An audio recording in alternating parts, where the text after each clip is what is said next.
የምግብ ፍላጎት ደረጃ አንድ ህመምተኛ ስላለበት የጤንነት ሁኔታ ለማወቅ በጣም ጠቋሚ ነው።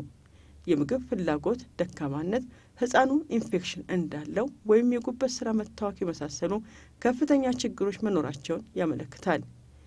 ይህ ደግሞ ህፃኑ ተኝቶ እንዲታከም የሚያስገድድ ሁኔታ ስለሆነ ወደ ከፍተኛ የጤና ተቋም መላክ ያስፈልጋል። በተጨማሪም የምግብ ፍላጎት ድክመት ያለበት ህፃን በየሳምንቱ የሚሰጠውን በስሎ የተዘጋጀ ህይወት አድን ምግብ መውሰዱ አጠራጣሪ ነው። የምግብ ፍላጎት ምርመራ ለየት ባለና ጸጥታ በሰፈነበት ቦታ መካሄድ አለበት። የምግብ ፍላጎት ምርመራ ዓላማ ምን እንደሆነና እንዴት እንደሚካሄድ ለአስታማሚው ወይም ለሞግዚቱ ያስረዱ።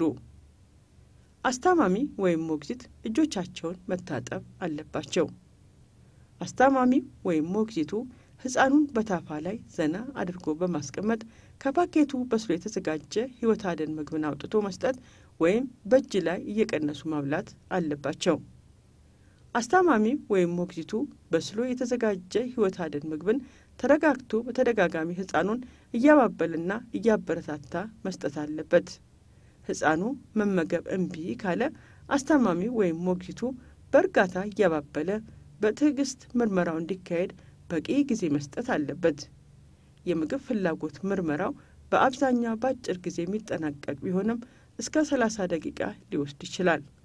ህፃኑ በምንም አይነት ሁኔታ በስሎ የተዘጋጀ ህይወት አድን ምግብን እንዲወስድ መገደድ የለበትም። ህፃኑ በስሎ የተዘጋጀ ህይወት አድን ምግብ በሚወስድበት ጊዜ በቂ ውሃ በኩባያ መስጠት ይገባል።